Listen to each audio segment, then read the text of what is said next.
రాజకీయాల్లో సంచలనం రేపెట్టేటువంటి వార్తను ఇప్పుడు మీకు చెప్పబోతున్నాను. తెలంగాణ ప్రభుత్వంలో ఉన్న కొందరు మంత్రుల పనితీరు పైన సీఎం రేవంత్ రెడ్డి సర్వే నిర్వహించారు.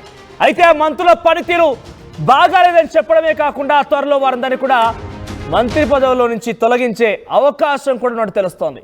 సీఎం రేవంత్ రెడ్డి ఆ మంత్రుల పనితీరు పైన అసంతృప్తిగా ఉన్నారు. మంత్రులు ఎమ్మెల్యేల పైన సొంతగా సర్వే నిర్వహించారు. సీఎం రేవంత్ రెడ్డి పనితీరు బాలేనటువంటి 3 మంత్రుల పైన వేటు వేయాలని నిర్ణయించినట్టు తెలుస్తోంది. వివాదాస్పద అంశాల్లో తలదూర్చడంతో పాటుగా శాఖ పైన పట్టు లేకపోవడంతో తప్పించాలని నిర్ణయం తీసుకున్నట్టు తెలుస్తోంది. అధిష్టానానికి ఈ నిర్ణయం వెల్లడించినట్టు తెలుస్తోంది. తప్పించే మంత్రుల్లో కొండా సురేఖ, జూపల్లి కృష్ణారావు, 3వ మంత్రి ఎవరనే దానిపైన ఒక చర్చ అయితే ప్రారంభమైంది. ఇటీవల కాలంలో ఆ సర్వేకి సంబంధించిన విషయం పైన సీఎం రేవంత్ రెడ్డి ఆ మంత్రులతో మాట్లాడినట్టు తెలుస్తోంది. ముఖ్యంగా ఎమ్మెల్యేలతో కూడా ఆయన నూతన సంవత్సర శుభాకాంక్షలు చెప్పినటువంటి ఆ సందర్భంలోనే వీరందరితో చర్చించినట్టు తెలుస్తోంది. ఏడాది పాలన పూర్తయిన నేపథ్యంలో సీఎం రేవంత్ రెడ్డి వారందరితో మాట్లాడుతూ మీ పనితీరు సరిగ్గా లేదు. ఇక్కడ సర్వే నిర్వహించిన సంస్థ కూడా రెడ్, ఆరెంజ్, గ్రీన్ అని ఒక లిస్ట్ తయారు చేస్తే ఆ గ్రీన్ లిస్ట్ లో సుమారుగా 30 మంది మంత్రులున్నట్టు తెలుస్తోంది. మరొక రెడ్ లిస్ట్ లో సుమారుగా 20 మంది మంత్రులున్నట్టు తెలుస్తోంది. 20 మంది ఎమ్మెల్యేలున్నట్టు తెలుస్తోంది. అటు 30 మంది గ్రీన్ లిస్ట్ లో అంటే వారి యొక్క పరిపాలన పైన ప్రజలు సంతృప్తిగా ఉన్న వారిని ఆ గ్రీన్ లిస్ట్ లో ఆ సర్వే సంస్థ పేర్లు అందించినట్టు తెలుస్తోంది. ఇక రెడ్ లిస్ట్ లో సుమారుగా మరో 30 మంది, మరో 20 మందిని రెడ్ లిస్ట్ లో ఉంచడం, 10 మంది మాత్రమే కొంత ఆరెంజ్ అంటే వారు కొంత సెటరేట్ అవుతున్నారు, వాళ్ళ పనితీరు ఓకే అనిపించే విధంగా ఉంది. ఒక 20 మంది ఎమ్మెల్యేలు అయితే పూర్తిగా రెడ్ లిస్ట్ లోకి వెళ్ళిపోయారు. వాళ్ళు చాలా డేంజర్ జోన్ ఉన్నట్టు తెలుస్తోంది. దాంట్లో ఒక 3 మంత్రులు ఉంటే ఆ 3 మంత్రుల్లో కొండా సురేఖ, జూపల్లి కృష్ణారావు, ఇక 3వ మంత్రి ఎవరు దానిపైన చర్చ కొనసాగుతుంది. నేను అప్డేట్స్ తీసుకుంటాను. ఆలోగా ఈ మంత్రుల పనితీరు, ఏడాది పరిపాలన పైన మీకెలా అనిపించింది? మీ అభిప్రాయాన్ని కూడా కామెంట్ రూపంలో తెలియజేసే ప్రయత్నం చేయండి. మా ప్రతినిధి శ్రీధర్ అందుబాటులో ఉన్నారు. శ్రీధర్, ఏంటి ఈ మంత్రుల పనితీరు పైన ముఖ్యమంత్రి రేవంత్ రెడ్డి చాలా అసంతృప్తిగా ఉన్నట్టు తెలుస్తోంది.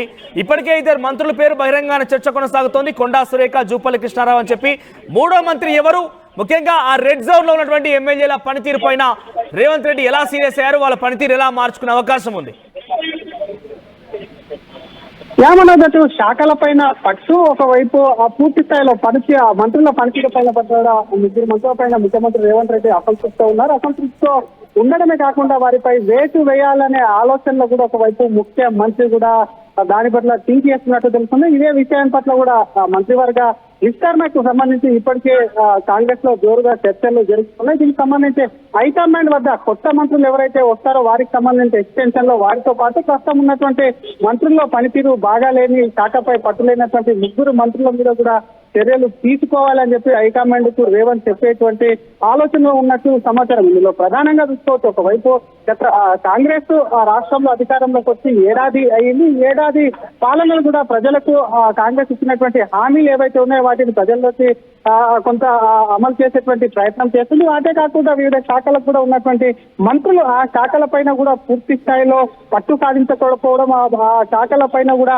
అనేకమైనటువంటి ఆరోపణలే కాకుండా వారికి సంబంధించి అనవసరమైనటువంటి విషయాల్లో కూడా మంత్రులు తలదూర్చడం పట్ల కూడా సీఎం అసంతృప్తితో ఉన్నట్లు సమాచారం. అందుకే ఈ మంత్రుల్ని తొలగించాలని చెప్పి కూడా ఒకవైపు కూడా కేబినెట్ లో మార్పు చేయాలని చెప్పి కూడా ముఖ్యమంత్రి ఆలోచనలు. మీరు అన్నట్టు ఇందాక చదివినట్టు 2 పేర్లలో ఒకటి మాతో ఒకరు మంత్రి లేడీ కాక మరొక మంత్రి, ఇంకొక మంత్రి మహబూబ్ నగర్ సీఎం కొంత జిల్లాకు చెందినటువంటి మంత్రి ఉన్నారు కాబట్టి వీరితోని 3వ వ్యక్తి ఎవరన్న దానిపై కూడా పార్టీలో పెద్ద ఎత్తున చర్చ జరుగుతుంది. ఆ 3వ వ్యక్తి కూడా తొందరలోనే ప్రస్తుతం ఉన్నటువంటి మంత్రిలోనే ఒక వ్యక్తి కాబట్టి దానికి సంబంధించి మరింత క్లారిటీ వచ్చేటువంటి అవకాశం చూసాం. ఒకవైపు సీఎంతో ఎమ్మెల్యేలు అందరూ కూడా భేటీ అయ్యారు. ఆయనకు సంబంధించినటువంటి కొత్త సంవత్సరం శుభాకాంక్షలు తెలిపిన నేపథ్యంలో ఆ సందర్భంగా కూడా ఎమ్మెల్యేల పనితీరు, ఎంతమంది ఎమ్మెల్యేలు సరిగా పనిచేయట్లేదు, మంత్రులు ఎంతమంది అని చెప్పి కూడా సీఎం కూడా కొంత అసంతృప్తి వ్యక్తం చేసినట్టు సమాచారం. మరొక పక్క అటు ప్రతిపక్ష పార్టీ అయినటువంటి బీఆర్ఎస్ నేరుగా ముఖ్యమంత్రిని ఎత్తుపెట్టి మాట్లాడుతున్నప్పటికీ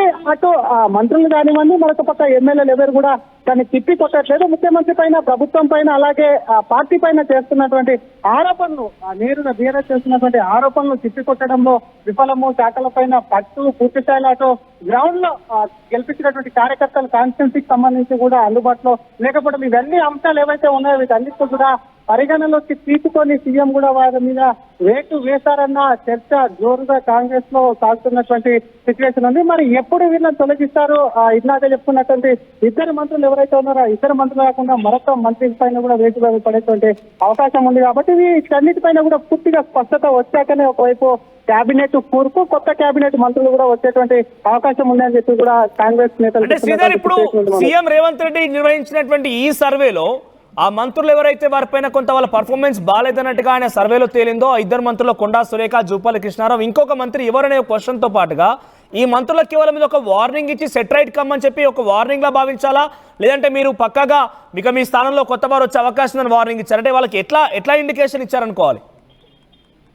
డెఫినెట్ గా అనేది ఒక వార్నింగ్ అని అనుకోవచ్చు. ఎందుకంటే పనితీరు బాగా లేదు అని ఎప్పుడైతే బహిర్గతంగా ఆ రిపోర్ట్ కు సంబంధించినటువంటి విషయాన్ని కూడా బయటకు పెట్టారో అప్పుడే కూడా ఆ మంత్రులకు సంబంధించి కూడా సెటరైట్ అవ్వాలి అని ఒక హింట్ ఇచ్చినట్టయితే సమాచారం. వాటికి సంబంధించి ఇప్పటికే దీనికి సంబంధించి ఈ రిపోర్ట్ బయట పెట్టి దాదాపుగా 10 రోజులు గడుస్తుంది. మరి ఒకవైపు కేబినెట్ ఎక్స్టెన్షన్ పైన చర్చలు జరుగుతుంటే మరొక వైపు మంత్రులు చింతిస్తారు. కాబట్టి ఈ మధ్య ఏదైనా సెటరైట్ అయితే మరొకసారి అధిష్టానం కానివ్వండి, ఇటు రాష్ట్ర ప్రభుత్వంలో ఉన్నటువంటి ముఖ్యమంత్రి రేవంత్ రెడ్డి కానివ్వండి, ఒకవేళ సెటరైట్ అయితే ఆ మంత్రులకు ఇప్పటికే వార్నింగ్ ఇచ్చినటువంటి సిచ్యువేషన్ కూడా అంటే దాదాపుగా ఇంటిస్తారు. కాబట్టి వాళ్ళు ఒకవేళ సెటరైట్ అయితే కూడా కొనసాగింపు. ఎందుకంటే మంత్రి పదవిలో ఒకవేళ కూర్పు తీసుకున్న విషయంలో ప్రస్తుతం ఉన్నటువంటి బయటకు వచ్చినటువంటి 2 పేర్లలో మహిళ, ఒక బీసీ సామాజిక వర్గానికి చెందినటువంటి నేత. కాబట్టి తీస్తే వచ్చేటువంటి ఇబ్బందులు కానివ్వండి, మరొక నేత అటు జూపాలి కృష్ణారావు గతంలో ఎన్నికల ముందు కూడా పార్టీలో చేరినటువంటి నేత. కాబట్టి ఒకవేళ పార్టీ వాళ్ళని మంత్రివర్గం నుంచి తీస్తే జరిగేటువంటి తదుపరి పరిణామాలు ఏవైతే ఉన్నాయో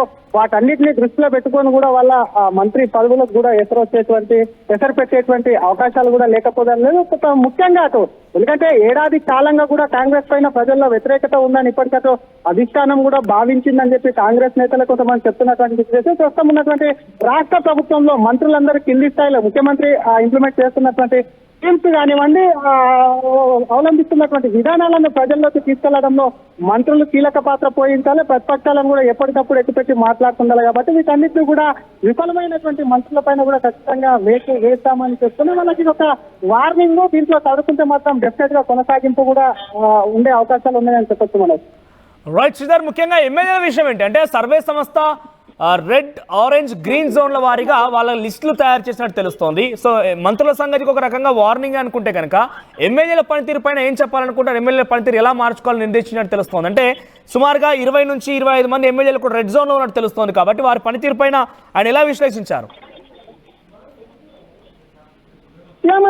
డెఫినెట్ గా ఇచ్చినటువంటి గ్రేడింగ్ ప్రకారం రెడ్ జోన్ లో ఉన్నటువంటి ఎమ్మెల్యేలు ఎవరైతే ఉన్నారో ప్రజలకు అందుబాటులో ఉండాలి, ప్రభుత్వం చేసేటువంటి కార్యక్రమాలు ఏవైతే ఉన్నాయో వాటిని తీసుకెళ్లాలి. ఎందుకంటే అటు బీఆర్ఎస్ వ్యతిరేకత కానివ్వండి, కాంగ్రెస్ అనుకూల పవనాలతో కూడా చాలా మంది కాంగ్రెస్ లో కొత్త మొహాలు కూడా ఒకవైపు ఇటు అసెంబ్లీలో అడుగు పెట్టారు. కాబట్టి ప్రస్తుతం ఉన్నటువంటి సిచ్యువేషన్ లో కేవలం హైదరాబాద్ కానివ్వండి కాన్స్టిట్యున్సీ వదిలేసి ఇక్కడే ఉండడం సరికాదు. ప్రజల్లోకి మరొకసారి, ఎందుకంటే అటు కాంగ్రెస్ నేతలే బాహటంగా కాంగ్రెస్ మరొక 10 నుంచి 15 ఏళ్ళు అధికారంలో ఉంటుంది అని చెప్పి కాంగ్రెస్ నేతలు చెప్తున్నారు. ముఖ్యమంత్రి రేవంత్ రెడ్డి ఉంటారు, లేదంటే కాంగ్రెస్ ఖచ్చితంగా అధికారంలో చెప్తున్నటువంటి వేళ ఏదైతే ఈ వ్యతిరేకత ఏదైతే ఉందో లోకల్ గా ఒకవైపు నియోజకవర్గాల్లో ఎమ్మెల్యేల మీద వ్యతిరేకత వస్తే ప్రభుత్వం పైన ఒత్తిడి పెరగడమే కాకుండా ఈ ఒత్తిడితో ప్రజల్లో కూడా వ్యతిరేకతను కూడా అటువైపు పార్టీకి ఓట్లు మార్పు అనేది జరుగుతుంది. కాబట్టి వీటన్నిటిని కూడా సరిచేసుకోమని చెప్పి కూడా ఇప్పటికే రేవంత్ రెడ్డి అన్నట్టు గ్రేడింగ్ సిస్టమ్ కూడా రెడ్ ఆరెంజ్ అట్లా ఇచ్చినటువంటి సిచ్యువేషన్ ఉంది. కాబట్టి ఖచ్చితంగా కూడా ఎమ్మెల్యేల తీరు కూడా మారాలని చెప్పారు. కాబట్టి ఒకవేళ మార్పు లేకపోతే ఆ ఎమ్మెల్యేకి సంబంధించి కూడా మరింత ముఖ్యమంత్రి ఆగ్రహంగా ముందుకు వెళ్ళేటువంటి అవకాశాలు ఉన్నాయి మనకి. రైట్ శ్రీధర్, సో మొత్తం మీద ఏడాది పాలన తర్వాత మంత్రులు, ఎమ్మెల్యేల యొక్క పనితీరు పైన సీఎం రేవంత్ రెడ్డి ఒక సర్వే నిర్వహించినట్టు తెలుస్తోంది సొంతగా ఆయన. సో సర్వేకి సంబంధించి వివరాలు చూస్తే కనుక 3 మంత్రుల పర్ఫార్మెన్స్ చాలా డేంజర్ జోన్ అని తెలుస్తోంది. వాళ్ళ పనితీరు పట్ల అటు ప్రజల్లో కూడా అసంతృప్తి వెలుగక్కుతున్నారు. మంత్రి కొండా సురేఖ, మంత్రి జూపాలి కృష్ణారావు పైనే పెద్ద ఎత్తున వేటు ఉండే అవకాశం ఉంది. ఒక వార్నింగ్ కూడా ఇచ్చినట్టు తెలుస్తోంది. మరొక మంత్రి కూడా ఉన్నారు. ఆ మంత్రి ఎవరనే దానిపైన కొంత ఉత్కంఠగా చర్చ కొనసాగుతుంది. ఇక ఎమ్మెల్యేల పనితీరు పైన కూడా ఆయన డేంజర్ జోన్ ఉన్నటువంటి ఎమ్మెల్యేని పెద్ద ఎత్తున వార్నింగ్ ఇచ్చి హైదరాబాద్లో ఉంటే కుదరదు, క్షేత్రస్థాయిలో ప్రజలు అందుబాటులో ఉండాల్సిందే అంటూ కూడా ఆయన వార్నింగ్ ఇచ్చినట్టు తెలుస్తోంది.